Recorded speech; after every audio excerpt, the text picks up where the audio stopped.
Action. Bonjour à tous, bienvenue sur NEC TV.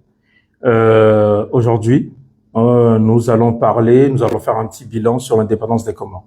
Le 6 juillet 1975, les Comores accédaient à l'indépendance, ouvrant une nouvelle page de leur histoire et portant les espoirs de tout un peuple. 51 ans plus tard, quel bilan peut-on dresser de ce parcours? Quels progrès ont été accomplis? Quels défis demeurent et quelles perspectives s'ouvrent aujourd'hui aux Comores? Ce matin, nous vous proposons un débat ouvert, respectueux et constructif. Notre objectif n'est pas de juger, mais de comprendre, d'analyser et de confronter les points de vue afin d'alimenter une réflexion collective sur le passé, le présent, l'avenir de notre pays. Merci d'être avec nous. Place maintenant au débat. Nous allons commencer par la présentation de chacun de nos invités sur ce plateau. Merci d'être avec nous. Je vais vous laisser la parole pour que chacun de vous se présente. C'est bon. Commence par la droite. Bon. Monsieur Badawi Issa, ancien étudiant de l'Université de droit d'Aix-Marseille, ancien journaliste à Radio Comores, actuellement retraité du monde informatique. J'avais 16 ans quand les Comores ont pris l'indépendance en 1975. Donc, ma présentation, ça s'arrête là. Obedi Blessed Mohamed, après mes études supérieures, j'ai travaillé alternativement aux Comores, en France, à Mayotte et à La Réunion. J'ai fait des études supérieures commerciales et bancaires. J'ai été aux Comores, j'étais présent le jour de la proclamation de l'indépendance. Nous avons un témoin vivant de ce jour-là. Assalamu alaikum tout le monde, bonjour à tous. Moi, c'est Fatima Mzé Saïd. J'avais 5 ans quand les Comores ont pris leur indépendance. Je suis maman de 4 enfants. J'ai vécu 30 ans en France, 10 ans à La Réunion. Je suis activiste pour un mouvement qui s'appelle la Béja. Et je suis humaniste sur l'île de La Réunion depuis 2018. Merci à tous. J'aurais juste une petite question, histoire d'ouvrir le débat. Après 50 ans d'indépendance, pensez-vous que les Comores sont-elles une réussite, un échec ou une œuvre inachevée? Et pourquoi? Là, chacun est libre de prendre la parole pour lancer le débat. Si je peux prendre la parole en premier, je voudrais bien répondre à votre question. Vous me permettez de vous livrer des informations qui sont restées toujours secrètes et que je les ai découvertes. Donc, c'est le moment de vous les présenter. C'est-à-dire que dans l'ensemble, les pays africains, ils ont exprimé le souhait de prendre leur indépendance dans les années 60. La France, qui s'est trouvée mal à l'aise, puisque tous les colonies françaises, ils voulaient leur indépendance, et il s'est préparé, et il a fait signer 11 accords que, pour moi, ces 11 accords-là, qui faisaient signer à tous les pays qui voulaient leur indépendance, pour moi, ça a un verrouillage au développement de ces pays-là. La preuve en est que maintenant, en Afrique, il y en a pas beaucoup de pays africains indépendants qui sont développés. Ils sont toujours à la recherche de leur développement. Les 11 accords, vous me permettez de vous le livrer, parce que je les ai.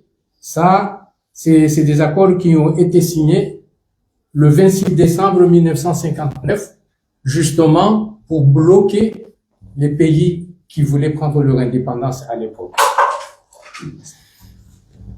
Premier accord, le pays qui veut prendre son indépendance, il doit signer des accords. Le premier, la dette coloniale pour remboursement des bénéfices de la colonisation. Deuxièmement, la confiscation automatique des réserves financières nationales.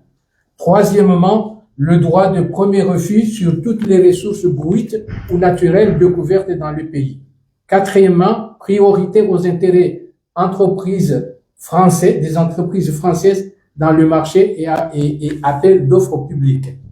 Cinquième accord, droit exclusif de fournir des équipements militaires et de former les officiers militaires des colonies. Sixième, le droit pour la France de déployer des troupes et d'intervenir militairement dans les pays pour défendre ses intérêts. Septième mesure, l'obligation de faire du français la langue officielle du pays, de la langue pour l'éducation. Huitième, l'obligation d'utiliser le franc CFA. Neuvième, l'obligation d'envoyer en France un bilan annuel et un rapport d'état des réserves. 10. Renoncer à toute alliance militaire avec d'autres pays, sauf autorisation de la France. 11. L'obligation de s'allier avec la France en cas de guerre ou de crise mondiale.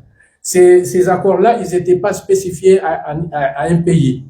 Il faut savoir que le Bénin, c'est le pays africain qui a commencé à vouloir avoir son indépendance. Il y a eu le Cameroun, le Centrafrique, le Congo, la Côte d'Ivoire, le Burkina, le Gabon, Madagascar, la Mauritanie, le Mali, pour ne citer que quelques-uns. En 1975, les Comores ne pouvaient pas échapper à ces mesures-là. Et pour moi, c'est un frein au développement. Ces accords, ils devaient expirer en 2019. Ils ont été reconduits en 2020. Ça, c'est un journal qui s'appelle Ouragan. Ouragan, c'est un journal de la RDA, de la RDC plutôt, République démocratique du Congo. Et Ouragan, il a donné cette information le 18 janvier 2020. Donc, si on comprend bien par rapport à ce que vous venez de livrer, pour vous, on a une indépendance inachevée. L'indépendance est inachevée. Parce qu'il faut ajouter à cela, c'est que tout le monde sait, Mayotte est toujours sous administration française. D'accord. Vous avez une opinion là-dessus aussi à rajouter ou? D'accord. Fatima?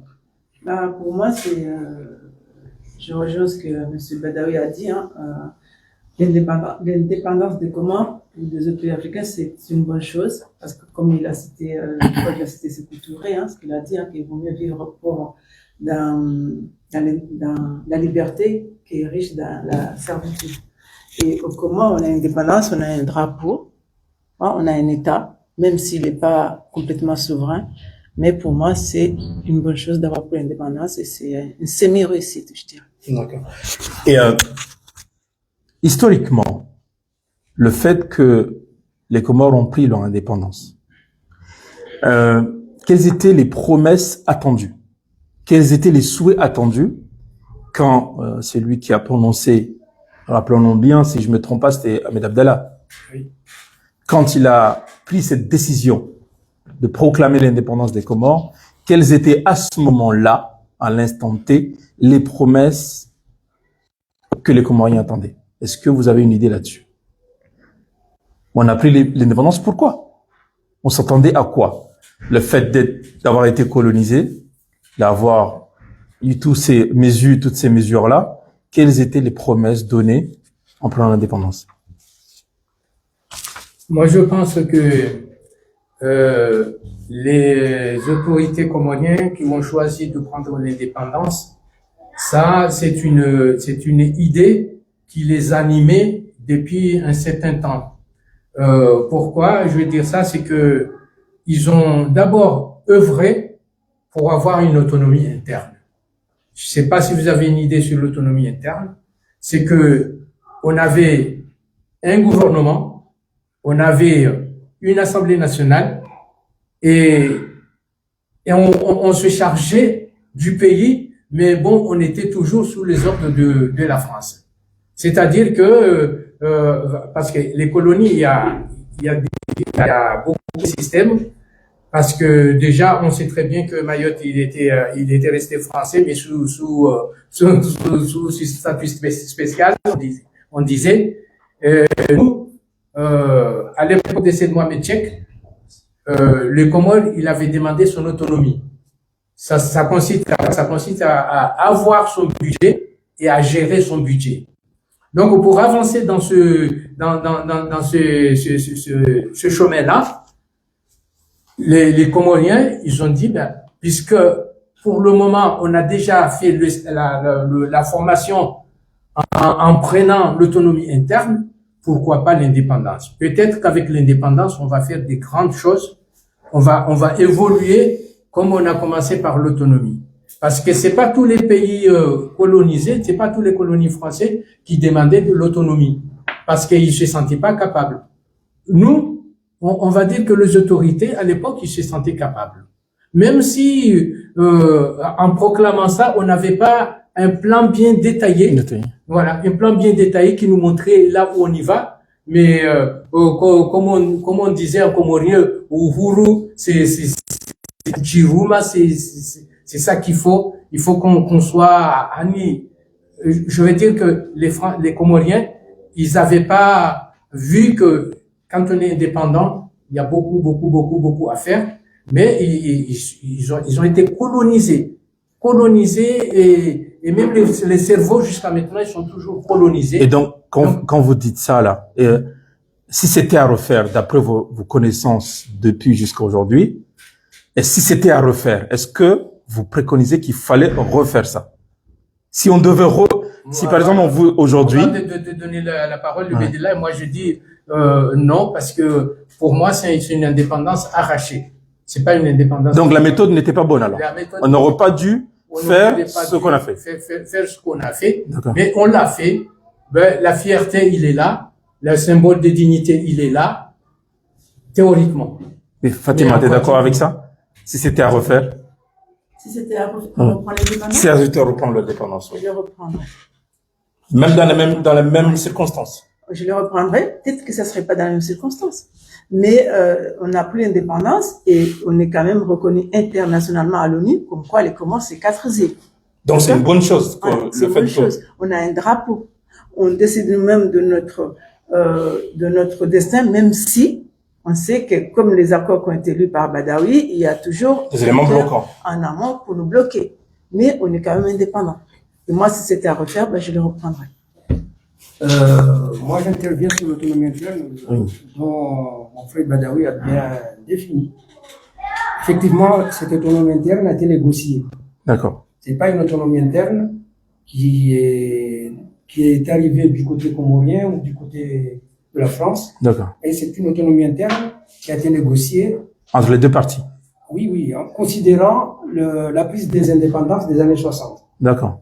Et les autorités de l'époque siégeaient dans les deux assemblées, à l'Assemblée nationale et au Sénat, et ils se sont convenus avec leurs camarades élus de ne pas prendre l'indépendance immédiatement, les Comores n'étaient pas préparés, mais d'adopter une démarche institutionnelle dont l'autonomie interne. Et comme l'a si bien dit mon frère Badawi, l'autonomie interne s'est limitée à un pouvoir local, alors là strictement local. Moi j'ai noté ici, c'était quoi? C'était un gouvernement local qui s'occupait de l'éducation, la santé, l'économie, et une assemblée qu'on appelait Chambre des députés, attention. Chambre des députés, oui. Ils étaient élus, les députés, ou c'était... Ils étaient élus au suffrage universel. D'accord. Qui votaient des lois locales et un budget. D'accord. Voilà. Mais l'autonomie interne a servi également pour les Comoriens pour satisfaire, je dirais, 2 points importants. Le premier point, c'est au niveau régional. N'oubliez pas qu'il y avait le Monaco qui faisait la pression puisque les États africains accédaient à l'indépendance. D'accord. Donc, il y avait un mouvement de la libération nationale des Comores qui avait ses antennes aux Comores, à Soko, etc. et qui disait il faut aller vers l'indépendance. Donc, je pense, je peux me tromper, que les autorités locales de l'époque, on les connaît très bien, hein, c'est Mohamed Cheikh, c'est Prince Ibrahim, savaient très bien qu'on n'était pas préparé. Et je reviendrai lorsque je vais parler de l'économie pour accéder à l'indépendance.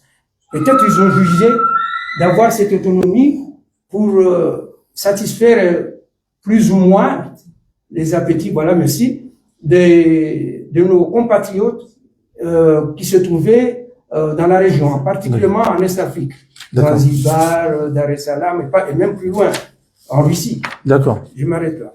Et alors, si on a eu quand même une autonomie interne, si on a eu l'indépendance malgré les éléments bloquants. Alors, pourquoi on a eu plusieurs crises politiques alors? Si on était d'accord de prendre l'indépendance, que c'était une bonne chose, pourquoi on a eu depuis plusieurs crises politiques, on n'a pas réussi à s'entendre pour faire développer ce pays-là? Mais c'est justement ce que j'avais annoncé. Oui. Ce que j'avais annoncé, que l'indépendance, il a été arraché. Il n'a pas été négocié. Il n'a pas été négocié, il a été arraché. Oui, mais elle a été arrachée à la France.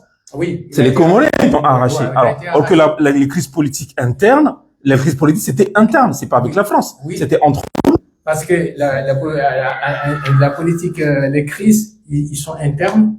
Parce que, comme je vous ai annoncé les mesures, là, la France, il a donné l'indépendance jusqu'on le voulait, mais il était toujours là.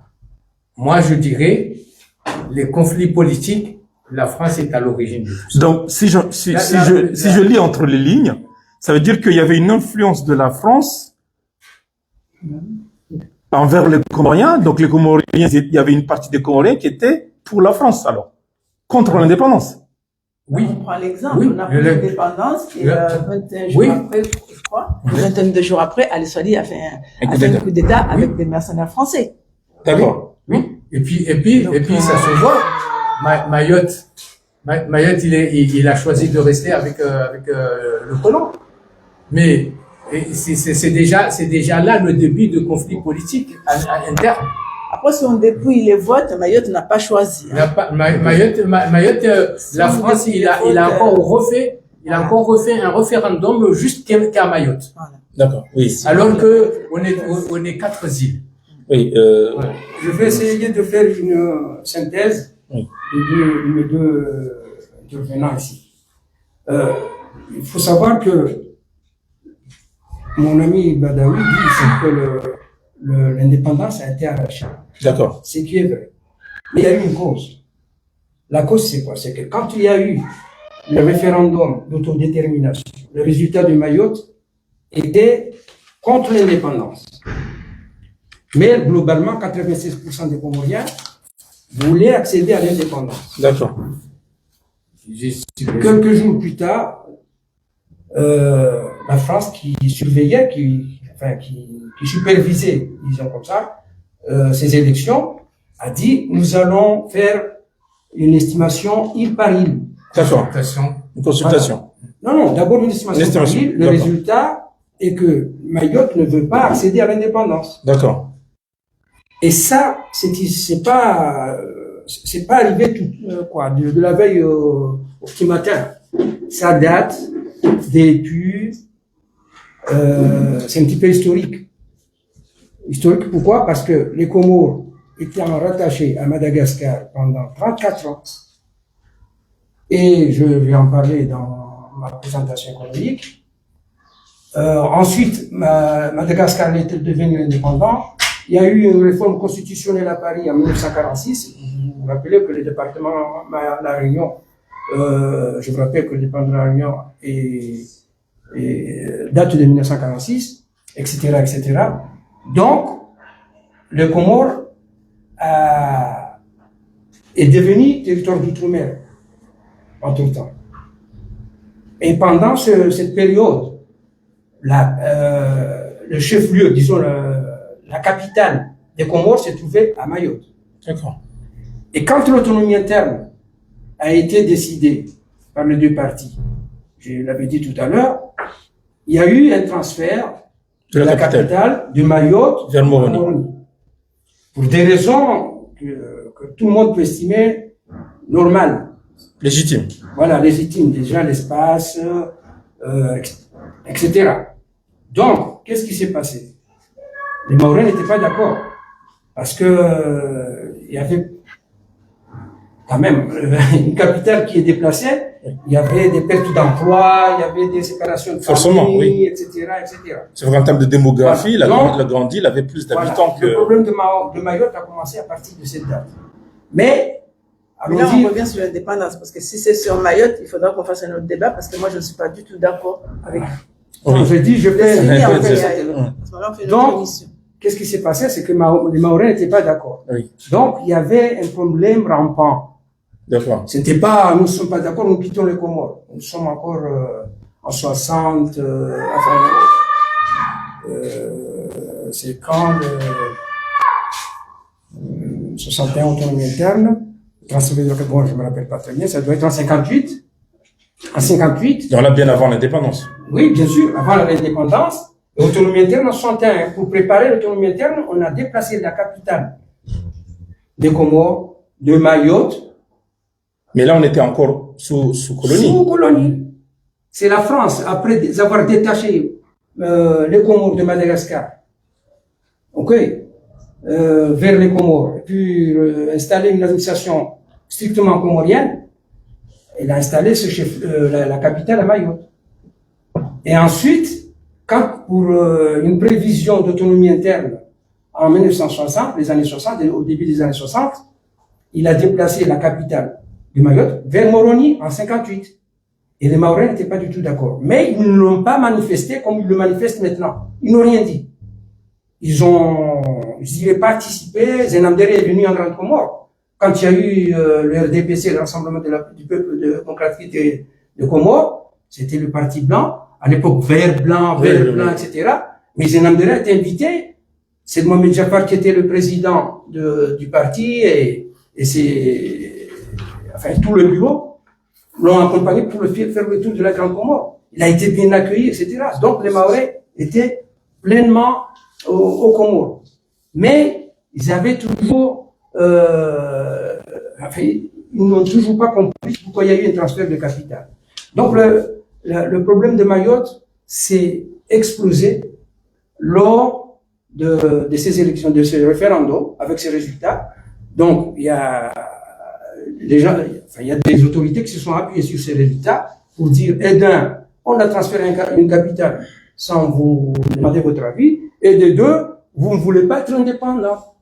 Voilà, je m'arrête là. Et donc, si avec tous ces faits-là, il y a eu un échec de gouvernance alors interne, si on comprend bien, si on comprend votre raisonnement, il y a eu un échec de gouvernance interne parce que Mayotte est resté français.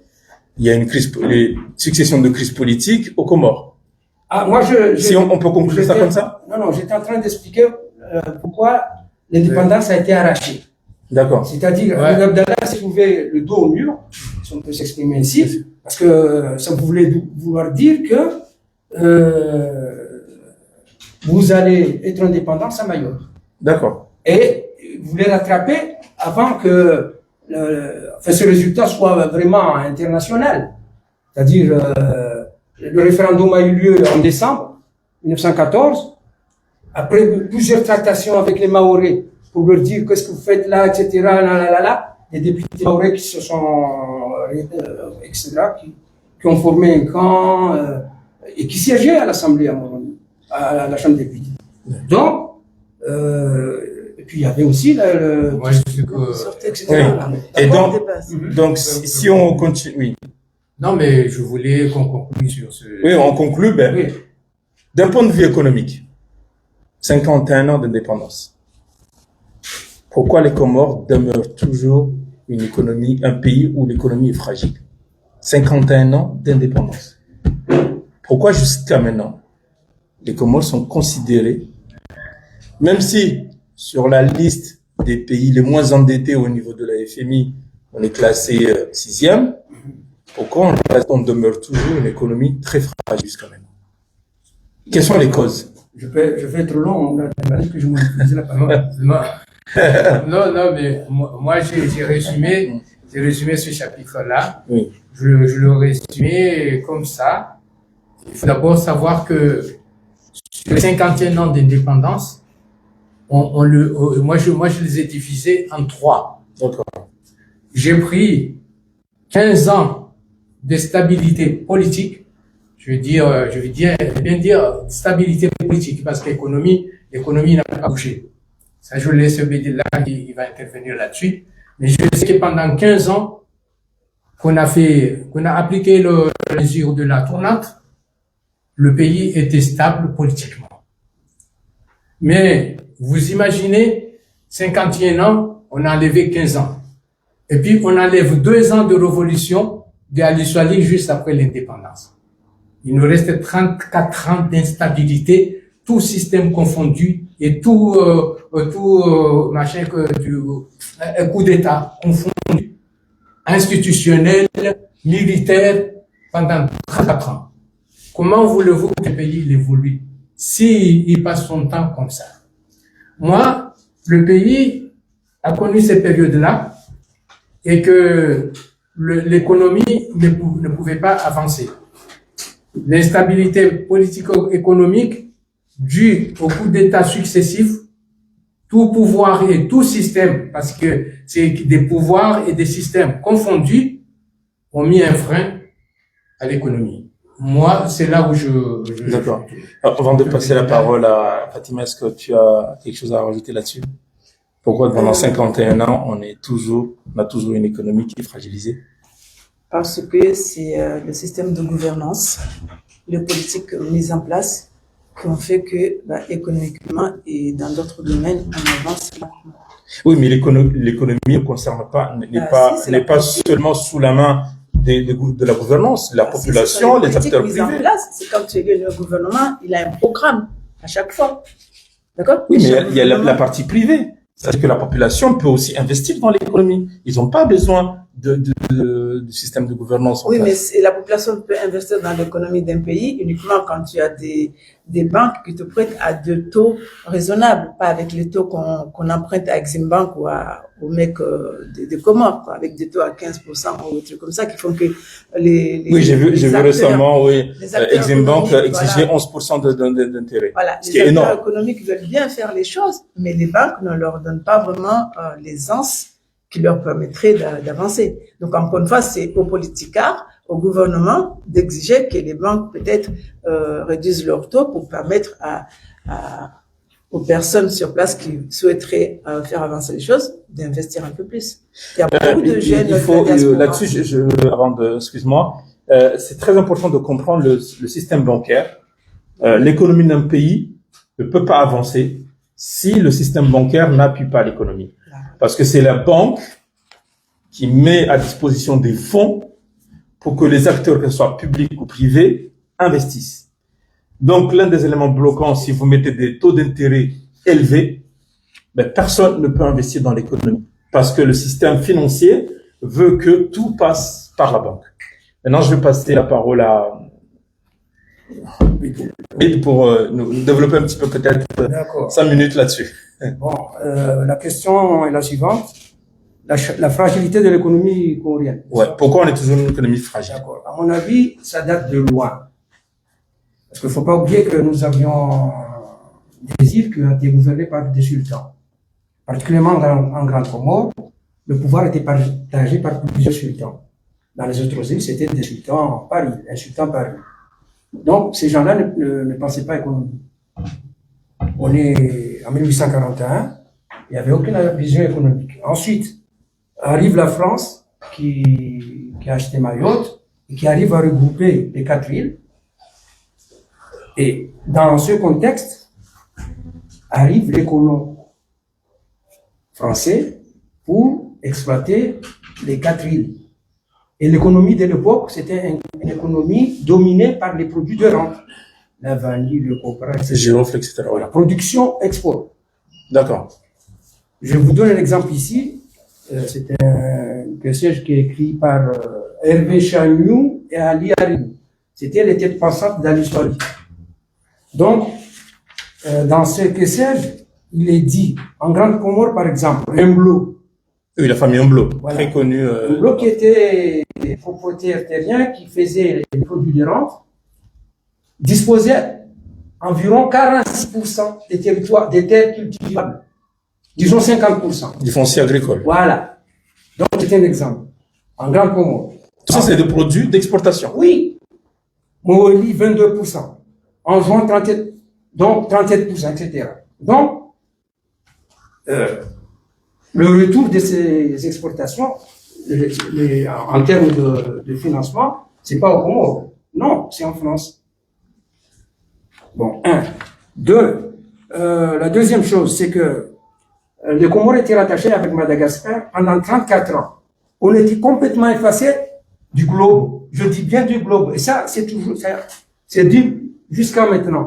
C'est-à-dire, il y a des experts qui disent que les Comores, pendant 34 ans, rattachés à Madagascar, on s'appelait Madagascar indépendance. C'est l'entête des Comores. On avait la même banque, la banque oui, Madagascar des Comores. Et on parlait même pas des Comores, attendez. Madagascar indépendance. 34 ans. Ça veut dire ni école, ni santé, ni éducation, ni rien du tout. Il n'y avait rien au Comores. 34 ans. Donc il fallait attendre en 1946. C'est de 1900, bon, peu importe la date, de 1914 à 1946, que la France a décidé de détacher les Comores de Madagascar pour commencer à construire des écoles, etc. Donc, imaginez un peu le retard scolaire qui se poursuit avec le retard en formation, etc. Donc, ce qui se passe, c'est que quand nous arrivons à l'autonomie interne, nous avions effectivement des gens qui ont fait des études à Madagascar, qui géraient le pays, mais les perspectives pour préparer cette indépendance, parce que c'était la marche vers l'indépendance, c'était en accord avec la France. Vous ne prenez pas votre indépendance en 60 comme tout le pays africain, ok. Donc, deuxième point, c'est que il y avait les techniciens comoriens en économie n'y étaient pas au moment de l'indépendance. Ils n'y étaient pas. J'avance. Ensuite, le problème de Mayotte. Je viens de citer, je ne reviens pas. Oui. Ensuite, il y a l'indépendance qui a été mal préparée parce que arrachée. Ok, la France a dit bon, ok, autonomie interne, je veux vous préparer des techniciens, mais c'était surtout l'administration. C'est-à-dire les Comoriens et des Comoriens qui voyaient. La plupart des Comoriens, je dirais, ceux qui ont eu la chance d'aller faire des études à Madagascar, qui sont revenus. Et j'en citerai. Bon, j'ai un grand frère dedans. Eux ne voyaient que des postes politiques, ministres, tout ça. Mais relever l'économie du pays, non. Non, ils n'avaient pas l'idée dedans. J'avance. Indépendance. Donc, premier coup d'État, 3-4 semaines. Figurez-vous que moi, je suis à Paris, je suis un investisseur, je fous de tout ce qui se passe au Congo, je voudrais investir. C'est un pays, les colons sont partis, je vais me tailler une place. En 3 semaines, il y a un coup d'État. Je n'y vais pas. Je reste à Paris. Je reste à Madagascar. Je reste à La Réunion. C'est une faiblesse. C'est ok. Ça affaiblit l'élan. Voilà. L'élan de l'indépendance. Disons les ambitions. Les ambitions d'investissement. Voilà, d'investissement. Ensuite, il y a le régime d'Ali Soali. Ali Soali arrive. Il avait de bonnes idées. Seulement, il voulait aller vite. Des idées socialisantes dont les Comoriens n'étaient pas préparés. Attendez, les Comoriens qui étaient dirigés par des sultans, grand mariage, etc. Aujourd'hui, tu leur dis, voilà, c'est le socialisme, il faut faire ça à coup de bâton. Et ça n'a pas marché. Oui, parce que même les Moudria, ils étaient construits par des femmes. Enfin, voilà, il fallait fermer les mosquées après les prières pour aller communautaire. Oui. Mais en termes de développement économique, il fallait attendre le résultat de ces modulaires. C'est-à-dire, j'ai dressé Ali Soali, après 3 ans, après avoir mis en place son système, il était encore au pouvoir. Oui, peut-être on aurait eu un retour de sa politique. Mais il n'a même pas fait 3 ans. 2 ans et, je ne sais pas, 10 mois, fialé. Il a été enlevé par un coup d'État. Ensuite, tu avances. Ensuite arrive l'événement de Majenga. C'est 76. Oui, 76. L'éruption volcanique, qui ont tout ça. Singani. 77, oui. Toujours sur Ali Soali. Deuxième coup d'État, Ahmed Abdallah revient. Donc, ça déstabilise le pays déjà. Donc, tous ces événements-là que freinent le développement économique. Voilà. Sous Ahmed Abdallah, il y avait des financements. Quand Ahmed Abdallah était de retour, les institutions internationales sont revenues. L'AFD, qui à cette époque-là s'appelait la Caisse de coopération économique, il y avait l'Union européenne, il y avait la Banque mondiale, il y avait le Fonds koweïtien, il y a les fonds saoudiens. Oui, alors, donc, ils sont revenus. Donc, quand ils sont revenus, alors pourquoi on est toujours dans cette situation? D'accord. Parce qu'il y a eu des fonds quand même. Voilà. Les fonds sont arrivés. Voilà. On a construit des ports. On a amélioré l'aéroport, Gaïa. Ok. Ce sont des points d'entrée dans le pays pour justement investir. Mais un port ne suffit pas en soi. il faut derrière ce port des routes, etc. Parce qu'il faut faire venir des marchandises pour les infrastructures. Voilà, les infrastructures ne suivaient pas. Échec. Je continue. On est au point 10 là. Le non-respect des recommandations des bailleurs de fonds. Banque mondiale, Fonds monétaire, j'en citerai. OK? Exemple, ce qui est actuellement, ce qui se passe actuellement. Ça a duré, ça a commencé depuis Ahmed Abdallah. C'est un problème qui a commencé depuis Ahmed Abdallah. Alors, l'ONICOR, c'était une institution temporaire pour pallier ou bien aux besoins pressants de la population, ou c'était un programme à long terme? D'accord. L'ONICOR, Office national de l'importation et de la distribution du riz, OK, est une société d'État, 100% État, qui a été créée pour éviter des ruptures de riz, parce que le riz, c'est la denrée de première nécessité. Le jour où il manquera du riz au Comores, c'est la guerre. Je vous assure. Oui, sauf que le carburant peut aller à pied. Mais sauf que les Comoriens, leur base alimentaire n'était pas le riz.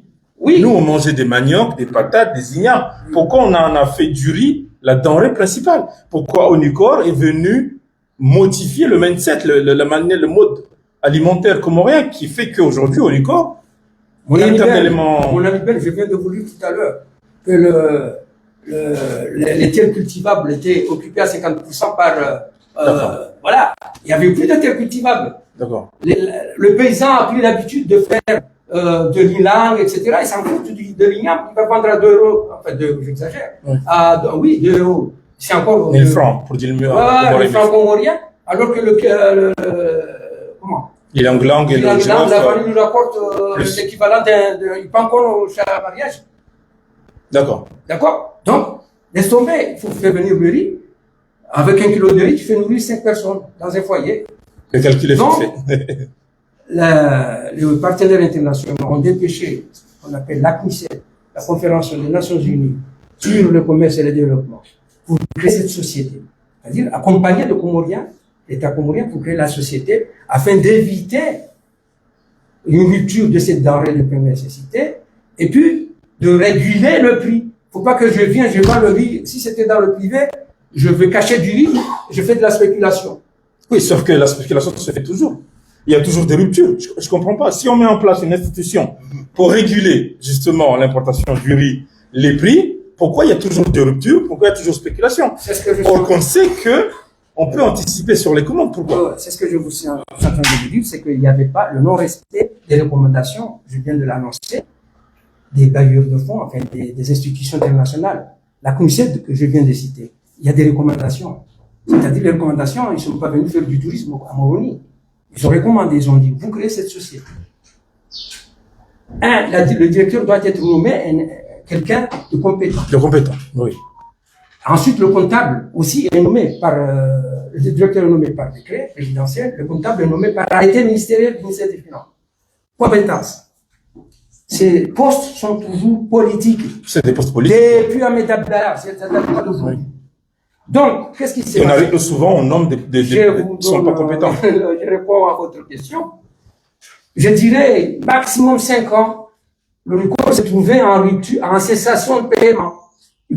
Comment société d'État? Il ne pouvait plus passer les commandes de riz. Comment société d'État, qui a le monopole d'un denrée le principal d'un pays, peut être en cessation de paiement? De paiement. Eh ben, parce que ce qu'on importe, elle est sûre de le vendre. Voilà, parce que les politiques allaient se servir.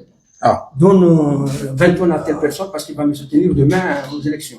C'est depuis Abdallah. Là, vous nous parlez de corruption, là. Non, je rentre pas dans cette histoire.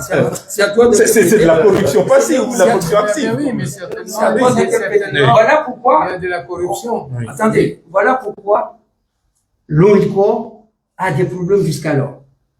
Pendant la période d'Abdallah. Donc, c'est pas vraiment un problème de stock. Mais c'est un problème de distribution marron, comme on dit. Elle est en cessation de paiement. D'accord.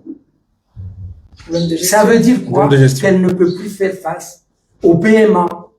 Oui, parfois, elle ne peut pas payer les salaires ou payer l'électricité, etc. Voilà la cessation de paiement. Je ne parle pas faire venir du riz. Moi, quand j'étais secrétaire général de l'Union des chambres de commerce, à cette époque-là, on importait 8 000, 10 000 tonnes de riz par tous les 4 mois, tous les 4 mois. 10 000 tonnes tous les 4 mois. Voilà, tous les 4 mois. Et la population d'antan, c'est pas la population actuelle. Non, non. On a encore augmenté. On consommait entre 40 000 et 50 000 tonnes de riz par an. Je vous dis la chose suivante. C'est que la valeur de ces riz, c'est 1 milliard et quelques poussières de francs comoriens. Une banque, une société qui était en cessation de paiement, quand bien même elle appartenait à l'État, elle ne pouvait pas faire face.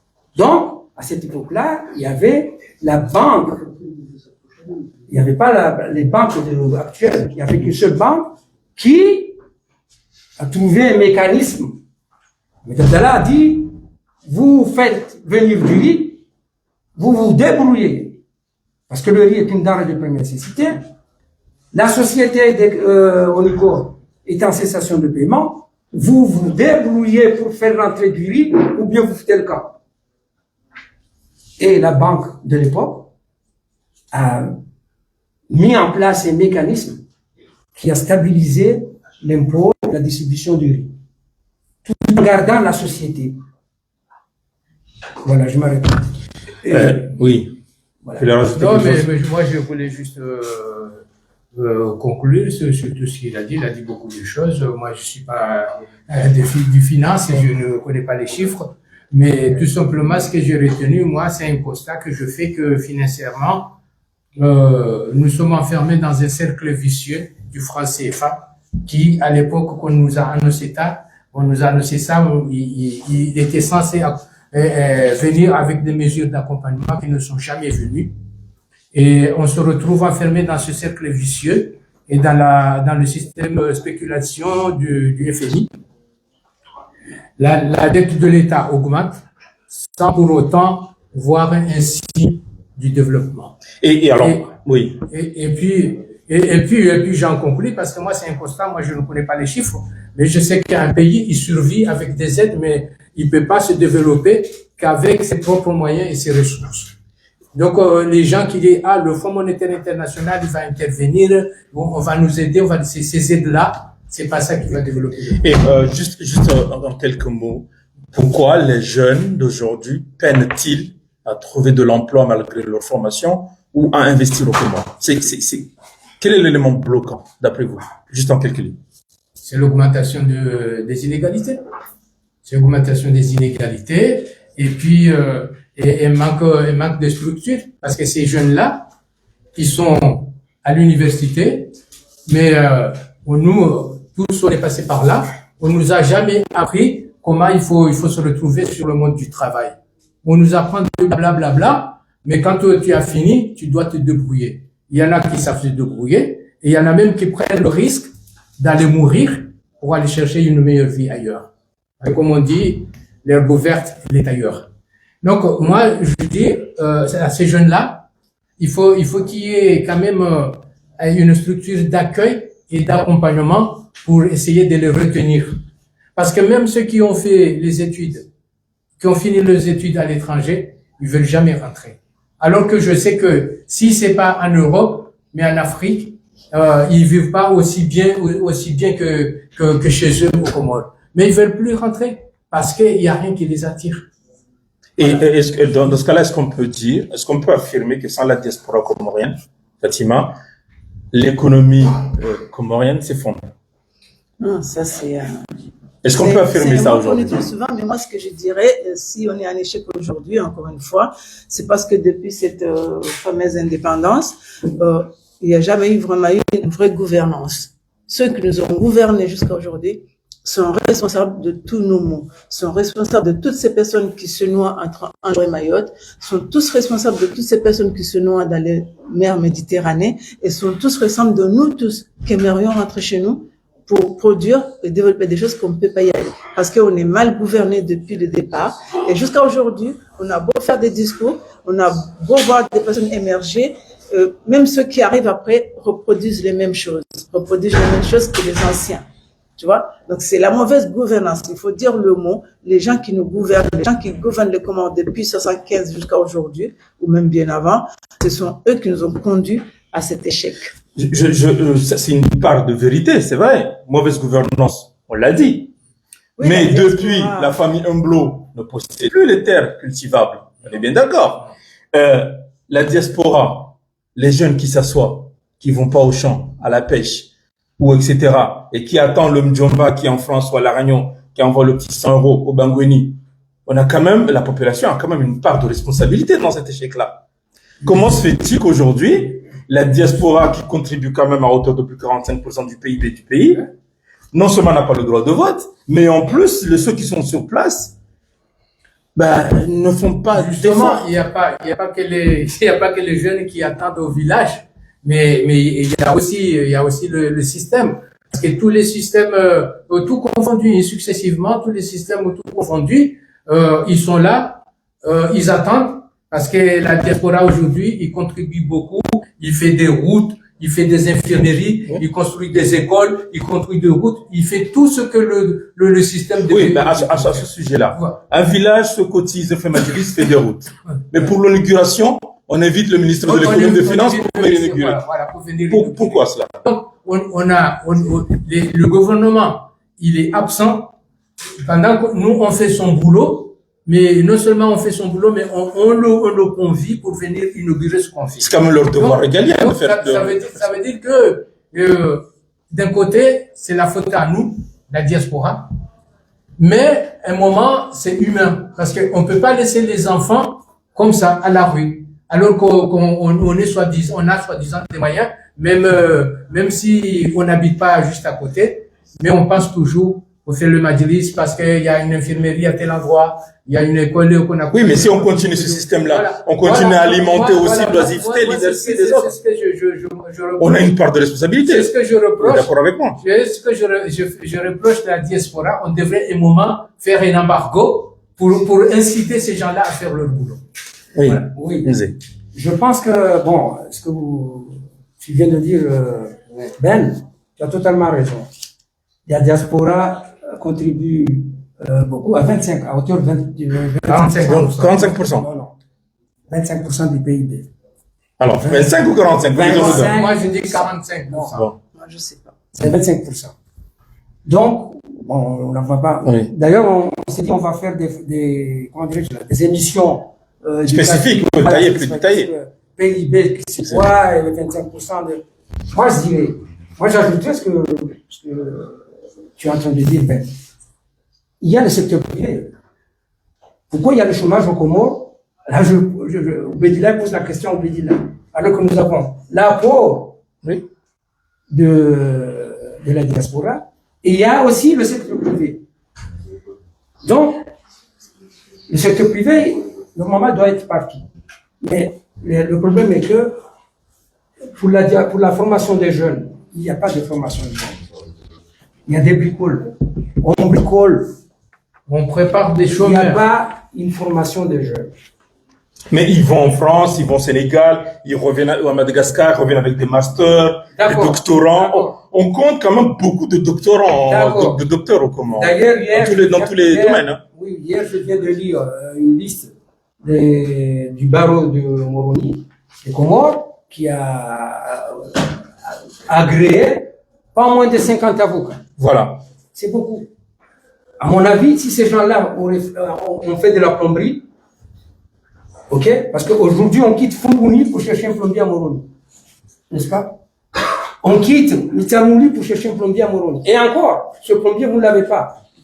Moi, je vous assure, aujourd'hui, je l'ai dit à mon fils là-bas, en face. J'aurais été plombier, je serais heureux aujourd'hui. Heureux que d'avoir fait des études commerciales et bancaires. Donc là, vous nous dites qu'il y a un manque de formation professionnelle. Professionnels. Alors, On là, a trop de formation généraliste, Voilà. mais pas assez de formation professionnelle. Et moi qui dis comme ça, j'ai fait des expériences. Vous me permettez si je Oui. J'arrive au Comores. Je vous ai dit, je passe ma vie ici. Comme ça. J'arrive au Comores. On me dit, il y a une école de formation professionnelle construite par les Qataris Oui. et qui cherche un directeur. Après avoir fait 10 ans de formation professionnelle à Mayotte et 1 an à La Réunion, je me suis dit, je ne suis pas là au Comores. J'arrive, je fais la demande, j'ai été accordé, je ne fais pas les détails. Je commence à mettre comment dirais-je, à mettre de l'ordre. C'est un quasi. Et si je vous dis que c'était un opposant de première heure, qui m'a poussé à partir. Un opposant, c'est même pas quelqu'un du pouvoir. Un opposant du régime d'Azali, qui m'a poussé à partir. J'ai quitté, j'ai claqué la porte au bout de 4 mois. Alors que j'ai organisé une première réunion, je ne dis pas que je suis champion, avec les thèmes, etc. J'ai vu venir des étudiants de l'université de Voumi, parce que c'est pas loin, pour dire, oh oui, on va s'inscrire. Ils s'opposaient au programme, ils s'opposaient à vous personnellement, ou le système lui-même? Ah, ils s'opposaient parce que c'est simple. On devait recruter des gens, enfin, des enseignants. Eux, ils ont accordé, je suis obligé de détailler par rapport à la question, ils ont accordé l'espace pour créer l'école, pour construire l'école. C'est une école qui a été construite à 100% par les Qataris, à 100%, équipée alors là de formation professionnelle. Et eux, leurs conditions, ils ont dit, nous, les premières embauches des gens de Onkazi. Oui, la localité, voilà. Ce qui est logique. Voilà. Moi, j'arrive, quand même, j'ai fait 10 ans de formation, 11 ans, plus la réunion. J'ai dit, mais comment? Vous êtes formateur ici? Bon, on se voit. J'ai trouvé que c'est quelqu'un qui venait faire du tourisme. Là-bas, il était payé, attention. Les Qataris payaient les salaires. Hein. Ils venaient avec une malle d'argent et ils payaient. Bon, j'ai dit non, ça va pas. Effectivement, j'en ai fait des uns et j'ai mis des compétences. Tout simplement. Monsieur, vous arrivez, vous êtes en train de faire, de troubler, etc. Bon, je suis pas. Il m'a pas mis à la porte. Oui. Mais la manière dont il a parlé, je me suis dit non, je vais pas perdre mon temps ici à bâtir quelque chose de sérieux et quelqu'un de l'opposition, en plus. De l'opposition. Il doit, s'il ça, il doit se connaître, se reconnaître. Ok? Je mets à dire, non, vous foutez la pagaille ici, etc., qu'est-ce que vous venez faire ici? Des gens de Moroni, des gens de Aya, oui, le village de mon père, etc., oui. J'ai recruté, mais c'était des gens avec qui je pouvais passer le message. Nous formons. D'accord? Oui. Mais je parle, moi, aujourd'hui, trouver quelqu'un qui me dit, moi, je vais d'abord au champ, non. D'accord. Donc, encore une fois, on revient toujours au système de gouvernance. Voilà. Toujours la gouvernance. Parce qu'on est incapable de construire quelque chose. La discipline. Donc, on n'est pas discipliné. On est en manque de connaissances. C'est trop disait le gouvernement, c'est tout le monde. Non, quand on parle de gouvernance, c'est pas uniquement le gouvernement. C'est les gouvernances en général. Le pays en soi. C'est pas celui qui est là, c'est les gouvernements qui sont passés.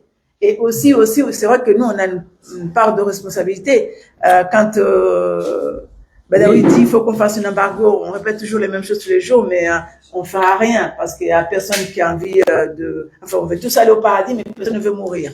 Parce qu'en 2021, quand nous, on en a eu marre, avec nos enfants, là, Issam et compagnie, on a débarqué à Moroni, on a dit on va à Moroni, mais personne ne nous a suivis. Vous voyez? On s'est retrouvé à 5 personnes à Moroni à se battre contre un système. Ni la population sur place, ni la diaspora qui était venue pour faire les maïlés, personne ne nous a suivis. Voyez? Donc, c'est ça, c'est notre incapacité à se réunir, à se dire, OK, on mène un projet ensemble pour changer les choses. Donc, c'est vraiment une question de mentalité, de discipline. On n'arrive pas à s'entendre sur les choses logiques. On a pointé du doigt le problème, on connaît les solutions, mais personne ne veut prendre le risque de mettre ça en place. Et maintenant, on a parlé des points de vue économiques. Si on parle un petit peu de système sanitaire, pourquoi il y a toujours autant d'évacués sanitaires jusqu'à aujourd'hui, en 2026? Pourquoi nos dirigeants vont aller se faire soigner ailleurs, alors qu'on a des hôpitaux qu'on peut développer, on a du foncier, on peut reconstruire, on a des médecins formés? Pourquoi cela? Quelqu'un peut, Fatima peut-être, comme tu travailles dans... Moi, le système de santé au Comores n'est pas... Il est à 50-50. Parce que moi, j'ai eu à avoir des personnes malades qui étaient bien diagnostiquées sur place, mais les plateaux qu'il faut pour soigner la personne n'étaient pas sur place.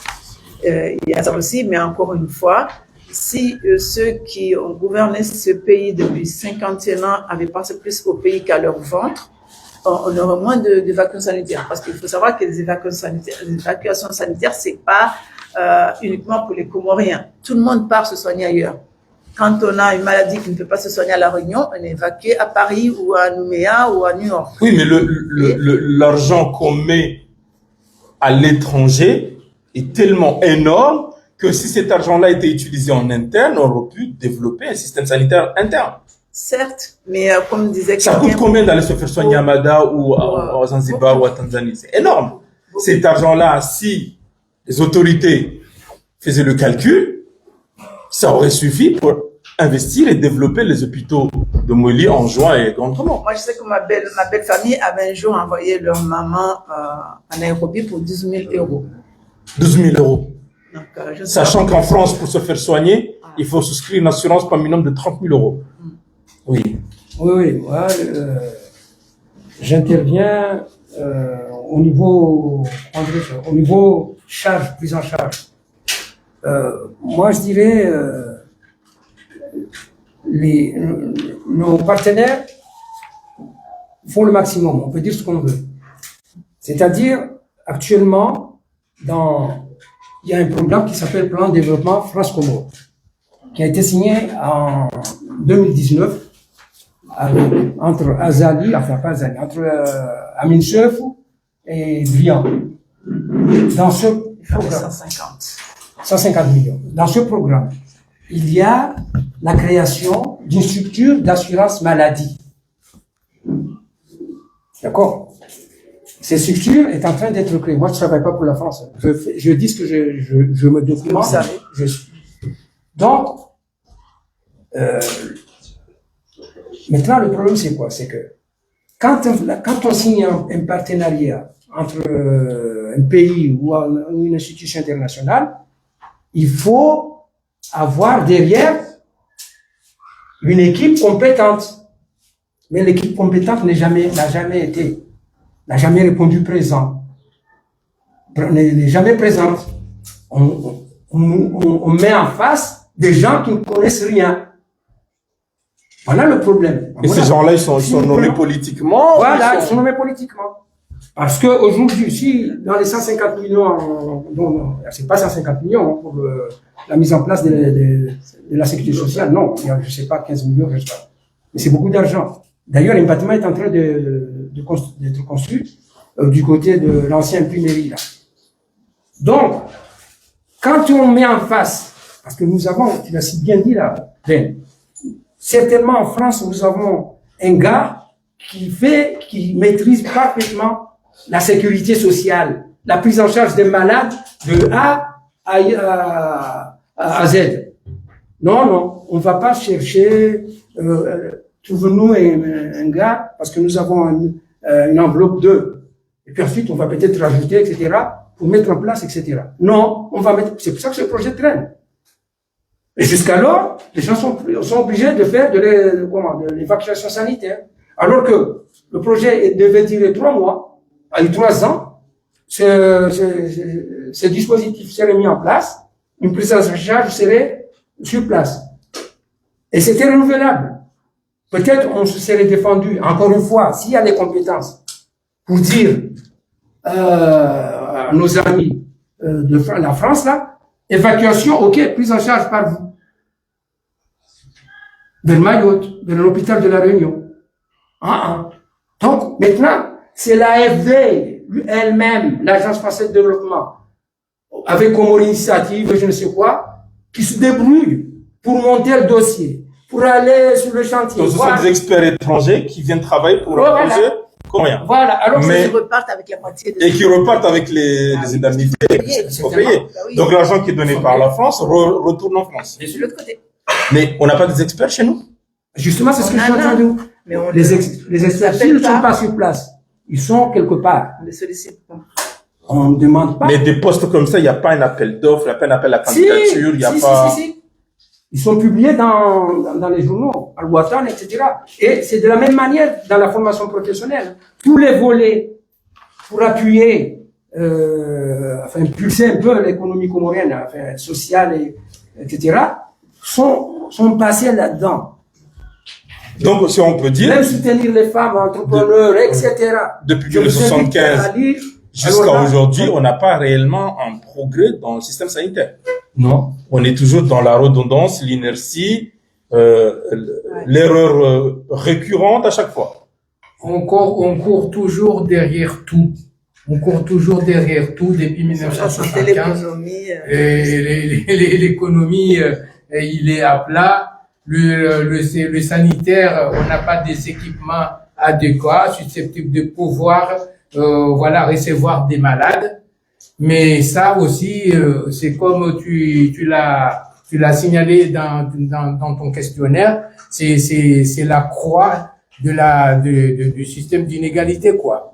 Tu vois, les inégalités, ils s'accroissent parce que les personnes qui sont au pouvoir, pour eux, ils s'en foutent un peu parce que dès que quelqu'un il tombe malade, il y a des hôpitaux à l'étranger, on peut les envoyer directement. Famille évacuation. Voilà, c'est évacuation directe, mais c'est le peuple qui souffre. C'est le peuple qui souffre parce que comme on a passé superficiellement là sur l'aide de la diaspora, on a parlé de 12 000 euros pour quelqu'un qui va soigner à Dar es Salaam, mais c'est pas ma mère qui est au Comore qui va trouver ça, c'est toujours moi qui finance. Donc on fait toujours ce que le gouvernement doit faire. Et ça, je ne parle pas du gouvernement actuel, mais de tout le gouvernement, c'est comme ça. Parce que moi, si je m'occupe pas de ma mère, au village, on va crier la honte sur moi, il est en France, il s'occupe pas de sa mère, ceci, cela. Donc, à un moment, il faut savoir stopper cette hémorragie-là. C'est-à-dire mettre les responsables devant leurs responsabilités et assumer ce que ils doivent assumer. Quand on dirige un pays, quand on gouverne un pays, c'est pas comme ça. Gouverner, c'est servir le peuple, c'est pas se servir. Tous les gouvernants, ils se sont servis sans penser qu'il y a le peuple qui doit servir. Et si on pointe du doigt ce sujet-là, niveau éducatif, là tout à l'heure on a énoncé les problématiques, pas assez de formation professionnelle, pas assez de spécialistes. Mais d'un autre côté, vous dites que les spécialistes, ils sont à l'étranger pour faire appel à eux, mais on fait jamais appel à eux. Pourtant, on est capable de faire appel aux intervenants français qui reviennent en tant que des experts étrangers. Donc, c'est quoi la solution que vous pouvez préconiser pour ça, pour l'éducation, pour la formation des jeunes? C'est quoi là aujourd'hui la solution que vous pouvez préconiser là? Moi, la solution, personnellement, moi, je trouve que il devrait y avoir une structure d'accueil de ces têtes pensantes qui devaient servir le pays et qui se retrouvent ailleurs parce qu'ils sont pas accueillis. Le système d'accueil, c'est ça qui gâche. Bon. Vous entendez le ministère de la diaspora, c'est ça? Voilà. Moi, j'ai envisagé un ministère de la diaspora. Parce qu'une fois, j'ai discuté un peu avec mon frère. Lui, il m'a dit, oui, la diaspora, on leur a donné des possibilités parce qu'on a créé un guichet pour qu'ils aillent. Oui, mais il y a un représentant qui est nommé, il y a un représentant de la diaspora. Il y a un commissaire. Moi, je l'ai jamais vu, je l'ai jamais connu, mais apparemment, il y a un commissariat à la diaspora. Oui. Mais ce commissariat-là, il fait quoi? Parce que tout ce qu'il fait, au final, c'est de pouvoir avoir l'argent du beurre sans le beurre. C'est-à-dire, il veut l'argent de la diaspora, mais sans que la diaspora y participe. Et pourtant, moi, je trouve que la matière première, il est plus important que l'argent. C'est ça qu'on devait faire. De récupérer la matière première qu'on en a à l'extérieur pour ramener au pays. Le guichet qui est ouvert, excusez-moi de terminer, parce que tu m'as parlé de ce guichet-là, on s'est disputé un petit peu, parce qu'il m'a parlé de ce guichet-là. Mais ce guichet-là, il est d'une lourdeur administrative que, au final, on est découragé de tenter à l'aventure. Parce que la lourdeur administrative ne permet pas de pouvoir. Il n'est pas accessible à la diaspora. Voilà. Il n'est pas accessible. C'est ça. Par contre, si pour faire le transfert de fonds là-bas dans les banques, là ils sont bien accueillis, certes, puisque ils veulent l'argent du beurre sans le beurre, tu vois. Voilà. Oui, la solution que vous préconisez brièvement. Je vais d'abord prendre peut-être 2-3 minutes pour expliquer la situation telle qu'elle se déroule. C'est-à-dire concernant la diaspora, le guichet unique, comment il a expliqué, et puis je donnerai mon avis. Bon, la situation est la suivante. Il y a au ministère des Affaires étrangères un commissaire, je ne sais pas son titre, chargé de la diaspora. À mon avis, c'est inconvénable. Dans la mesure où nous venons ici en 30 minutes découvrir que la diaspora apporte un important financement dans le développement du pays. Donc, la diaspora devrait être rattachée au ministère de l'économie. Oui, pas de l'étranger, on n'est pas des étrangers. Voilà. On est des Comoriens, pas des étrangers. Tout ce qu'on peut dire, ça ne va pas. Ça ne marche pas. Soit au ministère des Finances, etc., voire, soit au ministère de l'économie. Ensuite, ce qui concerne le guichet unique, je reprends l'explication. Depuis l'indépendance, je reviens un peu parce que il n'y a eu aucun changement. En conclusion, c'est ma conclusion. Le problème ne se passe pas avec le régime actuel. Non, c'est depuis l'indépendance, il a été créé ce qu'on appelle un guichet unique. Ce guichet unique, c'est quoi? C'est-à-dire, moi, investisseur, quel que soit mon statut, investisseur au Comores, je ne suis pas à l'extérieur, diaspora, étranger, je vais à ce guichet pour présenter mon projet. Je ficelle mon projet, je dépose. Je reviens le lendemain, tout est fait par le guichet, je paye. Au départ, on ne payait pas. C'était au ministère de l'économie qu'il faisait à l'époque d'Abdallah. Donc, on font le travail, etc. Il y a eu des gens qui ont fait et ça a marché. Mais c'était des gens qui s'imposaient. Mais c'est à la tête du client. Je n'ai pas envie de citer des choses ici. Les inégalités, ils sont là. Donc, voilà. Donc, guichet unique. Les instances internationales se sont rendues compte. Guichet unique, aux mains de l'État, ça ouvre la voie à la corruption. Il y a des gens des étrangers qui sont arrivés, qui disent, là, je peux me permettre, comme Moropti, qui, il est devenu le plus grand commerçant de Moroni. Parce qu'il y a eu de la corruption. Le gars a eu la nationalité française en 24 heures, à Comorienne, et la Tidine, alors qu'il est venu sous statut opticien. Lui, je peux dire, je vais donner. Donc, et les instances internationales ont dit non. Pour éviter corruption, n'importe quoi, on met ce guichet unique hors de l'État. Nous allons financer. Ils ont créé ce qu'on appelle FASP-CASP.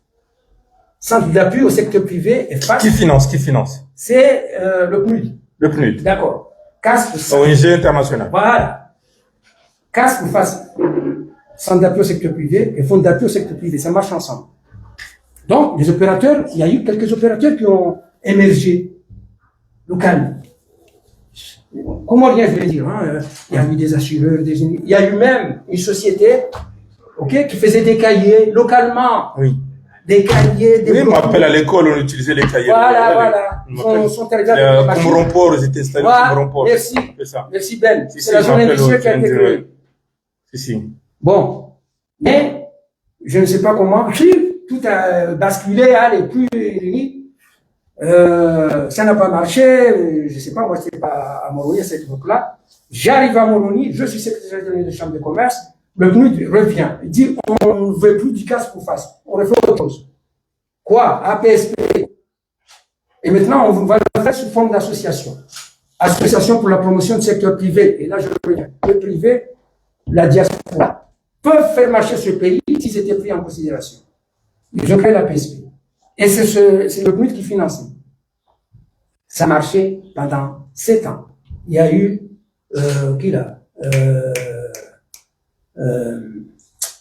Chamou. Oui, Nassib. Nassib, il est passé dessus. Il y a eu pas mal d'entrepreneurs comoriens qui ont pu émerger. Mais attention, la dame qui était à cette époque-là, il ne laissait pas faire.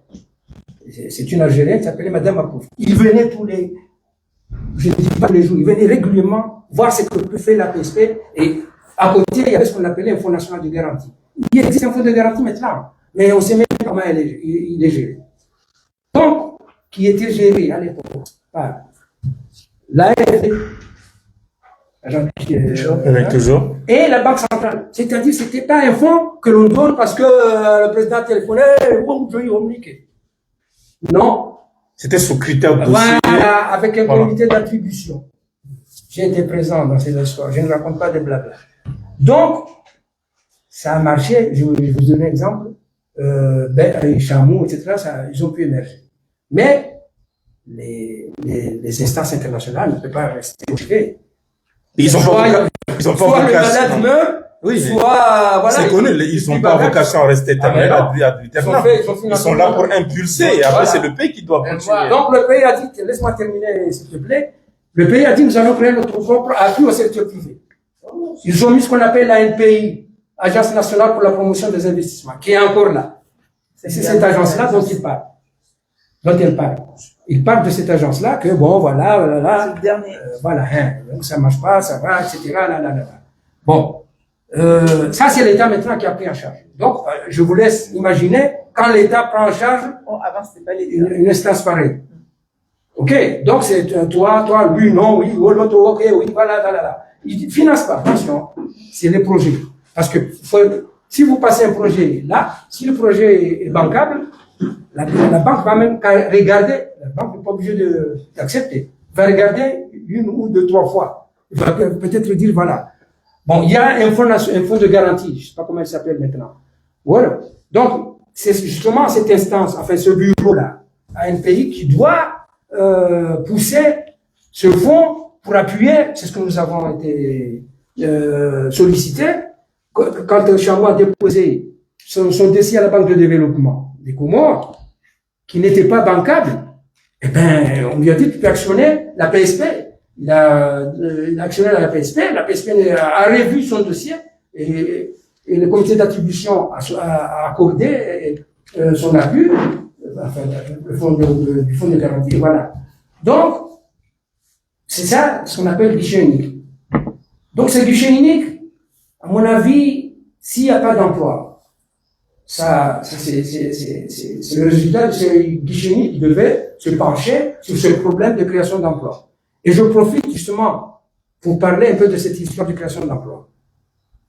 En 1997 ou 98, avec la coopération régionale, M. Paul Vergès arrive à Moroni, parce que c'est lui l'initiateur de cette histoire, pour dire que nous sommes prêts à venir, là je passe dans le chapitre investissement étranger, à investir au Comores.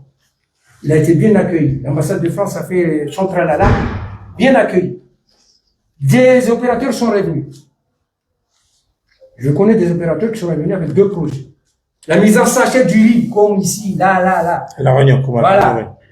Et puis, les agrégats. Agrégats, on le faisait déjà. Il y avait Mnadabi, il faisait correctement le travail.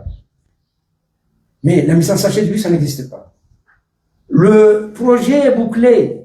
Donc, la mise en sachet, c'est que on commande d'une manière globale, générale, le riz, et on fait le conditionnement sur place. Voilà. D'accord. Ce qui revient moins cher, parce que là, on ne paye pas les frais d'emballage. Tout à fait.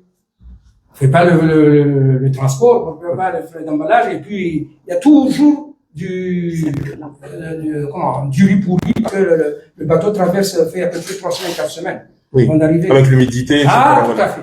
Je me dirais que avec l'humidité. Tu as travaillé. Donc, alors, ces gens-là sont venus avec le projet. Il y avait tout le soutien d'une banque de la Réunion pour l'accompagner. Ses compatriotes, le soutien de la BIC au Comores, il y avait le soutien de la Banque européenne d'investissement. Mais le gouvernement de l'époque a refusé. A dit non, vous allez noyer, vous allez faire disparaître l'ONICO. Ils ont dit non. Au lieu que eux, ils ont vu ça comme une opposition à l'ONICOR. Voilà, un concurrent de l'ONICOR. Donc, mais l'ONICOR importe, il fabrique pas, voilà. Ils produisent pas. C'est ce qu'on leur a dit. C'est une solution, c'est pas une opposition. Justement. C'est-à-dire avec l'ONICOR, nous n'allons pas nous distribuer. C'est la société qui parle. Nous n'allons pas distribuer. Nous allons produire localement, nous allons créer des emplois. Et ensuite, vendre à l'ONICOR. Et les ruptures resteront nulles. Parce qu'à on est sur place. On est avec vous là, l'ONICOR. Mais le gars voulait peut-être une enveloppe Et non, il a complètement refusé. Les garanties de l'Union, ils ont dit, nous avons des chars flottés à la Réunion. Ils ont pris bagage, et je vous assure, nous avons mis, ils étaient 5, nous avons mis 5 opérateurs comoriens dedans. Alors qu'ils sont venus pour faire le projet seuls. Ils sont venus seuls. Je leur ai dit, ça ne marchera jamais. Vous devez impliquer des opérateurs comoriens. Ils ont impliqué 5. C'était un projet phare. Bon, avant de conclure le débat, est-ce qu'aujourd'hui, en 2026, on a pu diminuer la pauvreté au Comores? Ou bien nous sommes toujours un pays pauvre? Simplement, d'après vos expériences, vos vécus. Nous sommes un pays pauvre. Nous sommes un pays pauvre. Ouais. Ah oui, c'est clair, nous sommes un pays pauvre. Je ne vais pas dire le contraire. Mais la pauvreté, on la définit comment? Parce qu'on mange à notre faim, on dort, on peut se déplacer. Comment nous sommes pauvres? Mais la pauvreté... Il y a des inégalités. Sur quel critère on peut dire que le Comore est un pays pauvre? Je vous signale que quand on va au Comore, on voit tout le monde avec des voitures de marque, Mercedes, BMW, Audi. On a des villas à 20 chambres qu'on n'arrive pas à entretenir et à occuper. On fait les mariages, on mange le maïlé, tous les maïlé mouhim, comme on dit, hein. Ils ont même chanté ça. On fait les grands mariages, les tables sont toujours bien garnies, des cartons de poulet, des salades et du riz. On s'habille bien. On est des grands sapeurs. Comment on est pauvre? Sur quoi on est pauvre? Il y a l'autre côté qu'on ne trouve pas. On est pauvre parce que les gens qui la richesse... Oui. Tu as fini? Non, oui, tu disais les bidonvilles, oui. Les gens qui vivent dans les bidonvilles, que ce soit à Moroni ou à Fumoni ou ailleurs, c'est pas des gens riches. Les gens qu'on voit ou qu'on connaît, moi j'ai été par une histoire récente de mon village, de ma ville, je sais plus, c'est le village, une ville, je sais pas, d'un jeune homme issu d'une famille pauvre qui est mort faute de soins. Donc on ne va pas venir me dire. Oui, mais là c'est pas la pauvreté, c'est le système sanitaire qui est mauvais. Il n'a pas été à mesure d'aller à l'hôpital faute de moyens, parce qu'il faut aller à l'hôpital aujourd'hui, il faut payer. Si tu ne payes pas, mais ça c'est le système sanitaire qui est mauvais. Oui, le droit aux soins, c'est un droit qui doit être acquis. Quand maintenant tu payes, après on te soigne. Si tu ne payes pas, d'ailleurs, c'est une des recommandations de l'islam. On est un pays musulman.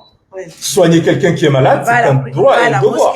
On va à la mosquée, mais le reste. D'accord. Mais moi, ce que je voulais dire, Ben, c'est ça. C'est parce que si la pauvreté, il s'arrête à la soupe du soir, ben là, en ce moment-là, c'est vrai, on n'est pas pauvre. Mais il s'arrête pas, malheureusement pas, à la soupe du soir. La pauvreté, il frappe sur tous les coins. Parce que si à Moroni, on peut manger, ça ne veut pas dire que à Dibouani, dans le haut de Hamanvou, là, tout le monde y mange à sa faim. Ça, on ne le sait pas. Oui, mais on a les terres cultivables. Bon, ok. Mais si on attend toujours que le tonton qui est en France t'envoie l'argent au lieu d'aller cultiver. Parce que il y a pas que ça. Fatima, il a démontré le point de vue sanitaire. Parce que déjà, il faut que la personne qui est à Dibouani, il a de l'argent pour prendre un taxi pour aller à Moroni, chercher à manger ou aller à l'hôpital. Et où est-ce qu'il trouve cet argent-là? Quand tu vois les gens qui manifestent parce que il y a 3-4 mois ils sont pas payés. Quand tu vois la jeunesse, quand tu vois la jeunesse qui est à la rue parce qu'il avait un petit boulot et on l'a foutu dehors.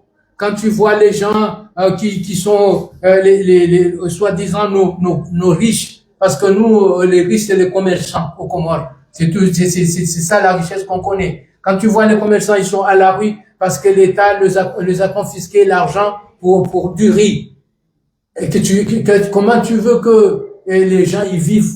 Les gens y vivent pas. Donc là, en conclusion, vous dites que depuis 51 ans, on est toujours un pays pauvre. On est toujours un pays pauvre. Alors pour conclure, qu'est-ce qu'on retient de ces 51 ans? Petite conclusion. Qu'est-ce qu'on retient je vais donner de cette indépendance? D'accord, je vais donner quand même mon avis sur ces deux termes, pauvre, non pauvre. Ben moi j'ai dit oui, non. Donc, on n'est pas pauvre parce que en relation sociale. C'est-à-dire, je pense que les Comores, plus d'autres pays, fait partie des pays dont la diaspora appuie beaucoup. Il y a des pays, d'autres pays, Sénégal, etc. Donc, c'est disons, une aisance de façade. On retient une aisance de façade. Voilà. C'est-à-dire, voilà, on fait le mariage, le lendemain, hop, c'est la pauvreté.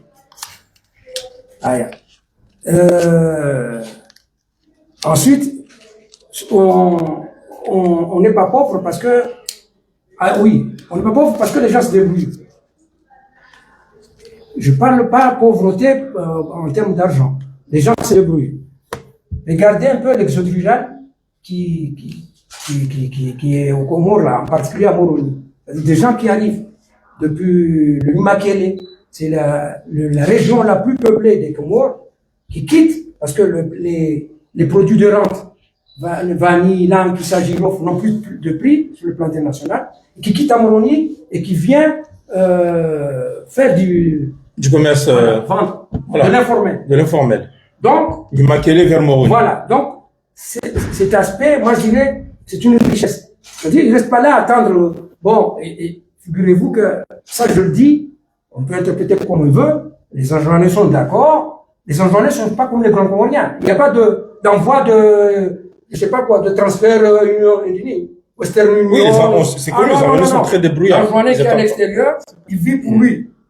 Il n'envoie pas des sous pour le mariage de son cousin, de son oncle, de son grand-père. Jamais. Oui, mais contrairement aux Comores, donc, ils sont pas solidaires. Nous, on est solidaires, sauf que ça crée un déséquilibre. Donc, on est riche parce que ces Anjouanais qui viennent en Grand Comore se sont mariés et ils entretiennent, soit l'époux entretient la femme comorienne de la Grande Comore, soit la femme de l'avant entretient le mari de la Grande Comore, parce que lui, il va à Bangoni, il va jouer au cartes. Voilà, c'est une richesse sociale. Mais en termes comptables, que bon, voilà, je me lève le matin, j'ai 10 000 francs comoriens, je ferme les couches, zéro. C'est pour cette raison qu'il y a des crimes, Comores, voilà, etc., des attaques. Quelqu'un qui est chargé, une dame qui est chargée d'aller verser les sous de Western Union, voilà, on l'attaque, on tue, pas écarter, etc., parce que lui, il est dans la tête. Il vit pas. Ok, voilà. Donc, conclusion. 50 ans, qu'est-ce qu'on retient de ces indépendances? Qu'est-ce qu'on lègue à la future génération? Moi, je voudrais, avant de répondre à ta question, là, j'ai vu une question qui est très importante pour moi, que tu as mentionné sur ton questionnaire, la solidité d'un État. Et du coup, je voulais tout simplement rappeler que la solidité d'un État, il prend sa source dans les institutions. Présence d'une constitution qui fonctionne selon les règles bien établies, la séparation des pouvoirs exécutifs, législatifs, judiciaires, la séparation de la région avec le pouvoir. C'est ça que les Occidentaux, ils appellent une démocratie. Un État laïque. Voilà. Mais on n'est pas un État laïque. Voilà.